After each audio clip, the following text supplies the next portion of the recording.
ಅಲ್ಲಿ ಕೆಲವು ಅಸಹನೀಯವಾಗಿರತಕ್ಕಂಥ ಕೆಲವು ಘಟನೆಗಳನ್ನು ನಾವು ಕಾಣ್ತಾ ಇದ್ದೇವೆ, ಕೇಳ್ತಾ ಇದ್ದೇವೆ. ಏನು, ನಾವು ಯಾವ ಗೋವುಗಳನ್ನು, ಗೋವೃಷಭಗಳನ್ನು ನಿತ್ಯ ಪೂಜಿಸ್ತಾ ಇದ್ದೇವೆ, ಆ ಗೋವುಗಳ ಮೇಲೆ, ಗೋವೃಷಗಳ ಮೇಲೆ ಆಕ್ರಮಣ. ಅದೂ ಎಲ್ಲಿ? ನಂಜನಗೂಡಿನಲ್ಲಿ ನಂಜುಂಡೇಶ್ವರನ ಸನ್ನಿಧಾನದಲ್ಲಿ ಆಗ್ತಾ ಇದೆ. ಅಲ್ಲಿ ಇಂತಹ ದುರ್ಘಟನೆಗಳು ಮರುಕಳಿಸ್ತಾ ಇದ್ದಾವೆ. ನಾವು ಸರಕಾರಕ್ಕೊಂದಿಷ್ಟು ಕೇಳಿಕೊಂಡಾಯಿತು, ಹೇಳಿ ಆಯಿತು, ದೊರೆತನಕ ದೂರು ಅಂತ ಮಾತಿದೆ.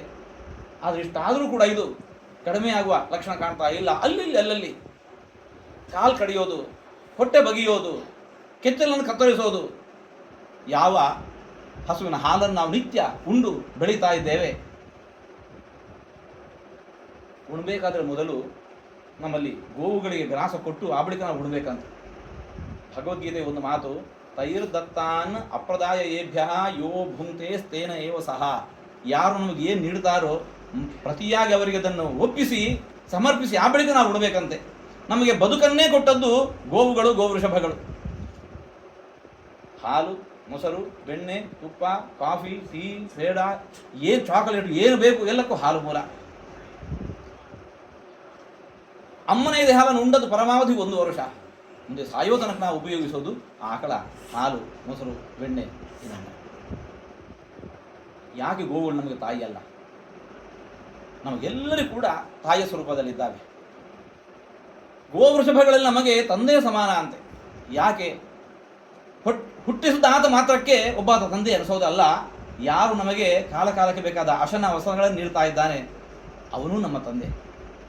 ನಾವುಣ್ಣು ಅನ್ನ, ಅಕ್ಕಿ, ಜೋಳ, ಗೋಧಿ, ಯಾವುದೇ ಧಾನ್ಯಗಳು, ದ್ವಿದಳ ಧಾನ್ಯಗಳು, ಸೊಪ್ಪು ತರಕಾರಿಗಳು, ಗೆಡ್ಡೆ ಗೆಣಸುಗಳು ಎಲ್ಲ ಹುಟ್ಟೋದು ಹೊಲದಲ್ಲಿ.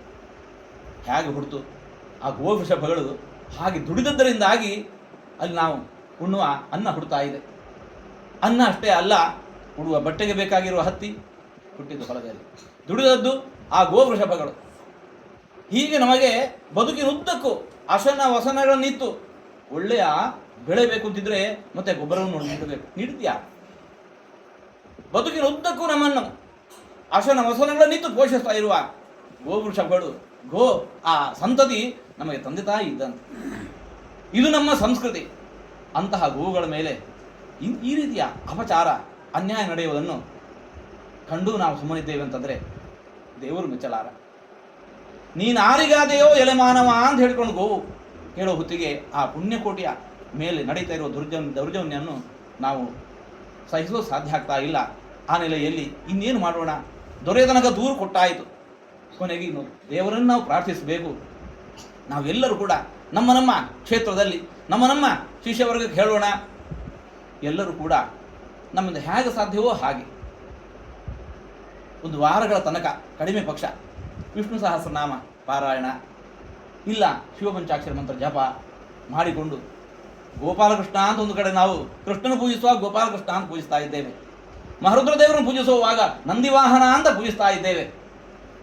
ಹಾಗಾಗಿ ಆ ಗೋವೃಷಭಗಳು ಯಾರಿಗೂ ಹೊರತಲ್ಲ, ಎಲ್ಲರಿಗೂ ಕೂಡ ನಮಗೆ ಮಾತೃದೇವೋಭವ ಪಿತೃದೇವೋಭವ. ಯಾರು ಮನೆಯ ಹೊರಗಿರುವುದು, ಮನೆಯ ಒಳಗಿರುವವರು ಮಾತ್ರ ಅಲ್ಲ, ಮನೆಯ ಹೊರಗಿರುವ ಗೋವೃಷಭಗಳು ಕೂಡ ನಮಗೆ ತಂದೆ ತಾಯಿಯ ಸ್ವರೂಪದಲ್ಲಿದ್ದಾವೆ.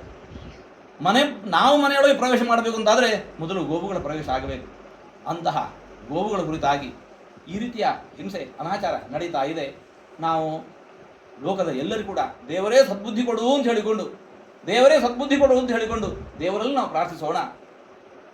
ಮಹರುದ್ರ ದೇವರು ಮನೋನಿಯಾಮಕರಂತೆ. ತೈಲಧಾರೆಯಂತೆ ಮನಸ್ಸು ಕೊಡು ಹರಿಯಲ್ಲಿ ಶಂಭೋ ಕೈಲಾಸವಾಸ ಗೌರೀಶ ಈಶ ಅಂತ ದಾಸರು ಕೂಡ ಆ ಮಹರುದ್ರ ದೇವರನ್ನು ಕೊಂಡಾಡಿದ್ದಾರೆ. ಅಂತಹ ರುದ್ರದೇವರ ಕ್ಷೇತ್ರಗಳಲ್ಲಿ, ನಮ್ಮ ಮಠಗಳಲ್ಲಿ, ದೇವಾಲಯಗಳಲ್ಲಿ, ಮಠ ಮಂದಿರಗಳಲ್ಲಿ ಎಲ್ಲರೂ ಕೂಡ ಸಾಮೂಹಿಕವಾಗಿ ನಾವು ಒಂದಿಷ್ಟು ದೇವತಾ ಪ್ರಾರ್ಥನೆಯನ್ನು ಮಾಡಿ, ಅದು ಶಿವಪಂಚಾಕ್ಷರ ಮಂತ್ರ ಜಪ ಇರಬಹುದು, ವಿಷ್ಣು ಸಹಸ್ರನಾಮ ಪಾರಾಯಣ ಇರಬಹುದು, ಈ ಮೂಲಕ ದೇವರೇ ಪ್ರಾರ್ಥಿಸೋಣ. ಎಲ್ಲರೂ ಕೂಡ ಒಳ್ಳೆ ಬುದ್ಧಿ ಕೊಡು ದೇವರೇ. ಆ ಗೋವುಗಳ ಮೇಲೆ, ಮೂಕ ಪ್ರಾಣಿಗಳ ಮೇಲೆ ಒಂದು ಮಾತಿದೆ, ಏನು, ಗೋವಿನಷ್ಟು ಸಾಧು ಅಂತ ಹೇಳಿಕೊಂಡು. ಸಾಧುತ್ವಕ್ಕೆ ಇನ್ನೊಂದು ಪರ್ಯಾಯ ಪದ ಅದು ಗೋವು. ಅಂತಹ ಗೋವಿನ ಮೇಲೆ ಈ ರೀತಿಯಾಗಿ ಆಕ್ರಮಣ ಅನಾಚಾರ ನಡೀತಾ ಇರುವಂತಹದ್ದು ಅದು ಅಕ್ಷಮ್ಯ ಅಪರಾಧ ಆಗಿದೆ. ಭಗವಂತ ಈ ರೀತಿಯಾಗಿ ಲೋಕದಲ್ಲಿ ಅವುಗಳಿಗೆ ಆ ಮೂಕ ವೇದನೆ ನೀಡದಂತೆ ಎಲ್ಲರಿಗೂ ಕೂಡ ಒಳ್ಳೆ ಬುದ್ಧಿ ಕೊಡು ಎಂದು ನಾವು ದೇವರಲ್ಲಿ ಪ್ರಾರ್ಥಿಸೋಣ.